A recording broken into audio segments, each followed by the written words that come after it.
Welcome to the Ambitious Bookkeeper Podcast. Nowadays, a lot of our bookkeeping software has the capability of directly linking to our bank feeds. But there are some instances where you might not want to connect your bank feeds to your accounting software. In this case, we're talking about Xero, or you're working with a bank that doesn't have bank feeds that will connect to Xero.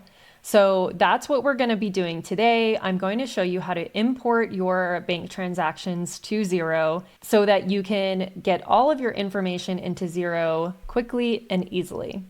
The first thing that you want to do is log into your online banking platform, whatever bank that may be, and go to where you can download transactions. Sometimes this is on the main screen of your bank where you can see all of your transactions, and sometimes it's in a separate place. So that's your assignment, is to log into your bank account and download the history of what you need to import to Xero. After that, we're going to hop on over and import those transactions into Xero. So now we're in Xero, we're on our dashboard, and as you can see, I already have one bank account linked, that's Chase Bank. There's another bank that actually doesn't have a bank connection with Xero. So we're going to create the bank account in Xero, and then we're going to import the transactions. So in order to create a bank account, you want to come to Accounting and Bank Accounts. And then we're going to click this button that says Add Bank Account. Once you're on this screen, this is where you're going to actually be able to link it if there is a connection with that bank, or you can bypass that process and go to the import screen. You'll enter the bank's name, and then the account name is whatever you want that to show up on your reports as. So for this instance, it's the checking account. So we're just going to put checking because this particular setup only has one checking account. If you're setting up multiple banks and you have them named a certain way in your own bank, or you want them named a certain way if you're following something like Profit First, this is the area that you're going to do that. The account type is other. And if you know the account number, you would type it in here, or you can type in the last few digits. So this account ends in 4386. So I'm just going to put that in for now as a placeholder. And then you want to make sure you're selecting the correct currency. If you're in the United States, it should default to US dollar. Then we're going to click Add Account. And now we have the bank account set up. You'll never have to do this process again. This is just for the first time you're setting up the bank account. And now we've come to the point where we are going to import all the transactions that we have so far. So under Manage Account, we're going to click on Import a Statement. And on this screen, you have some instructions and some options. So you can actually download your bank statements from your online bank as any of these file types you see on screen, or you can use the template and populate it with what you've downloaded.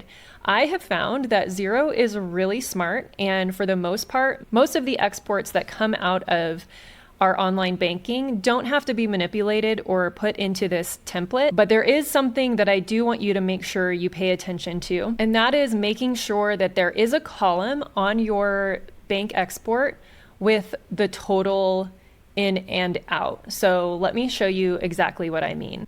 As you can see on screen, I have a snapshot of the Excel file or the CSV file that I'm about to import.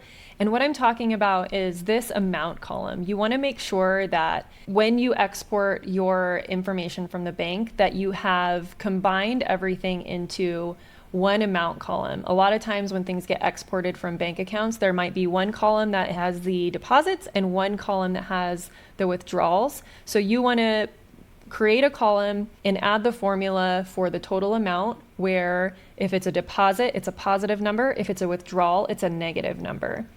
And then save that to import.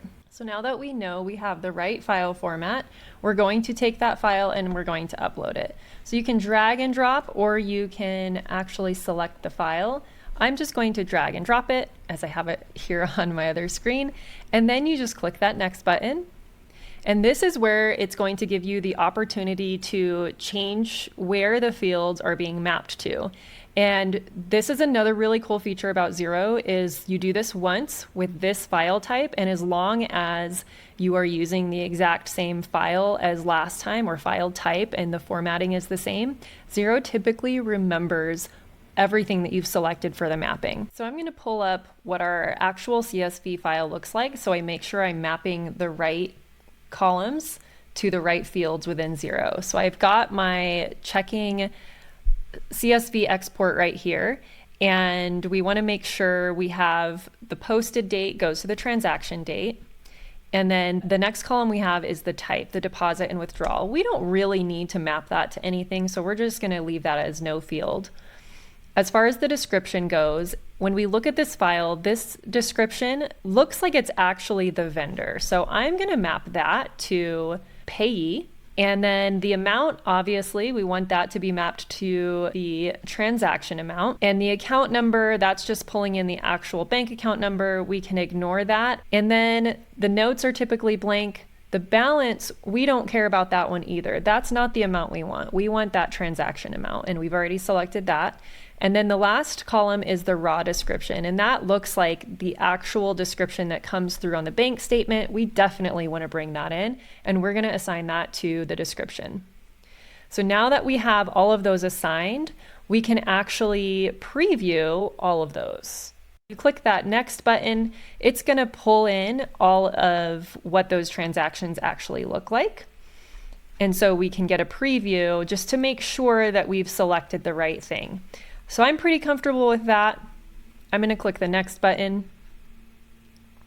And here we go. Here's our first error that we're going to actually have to manipulate this file. This is a great example. Sometimes this happens. So we're going to go back into our CSV file, and we're going to update that column to format the number as a date. Right now it looks like we actually have this column formatted as a general number. So I am going to update this and choose short date. And it doesn't look like it really changed anything. So this is where our Excel formulas are going to come in handy. So I've popped in this formula to pull out just the date portion. I'm going to copy that down.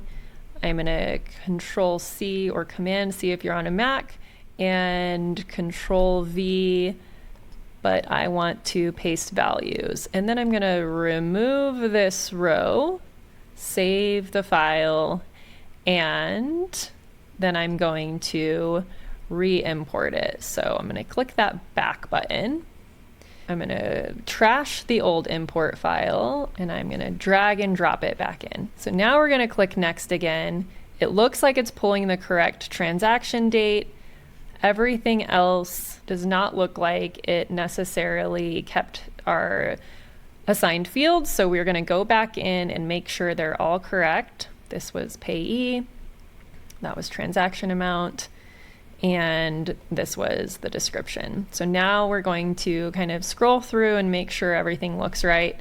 Happy with it. So now it gives us a preview. It shows us 62 transactions are ready to import. 4 of them have errors and can't be imported. So we're going to go through and look to see what are the errors.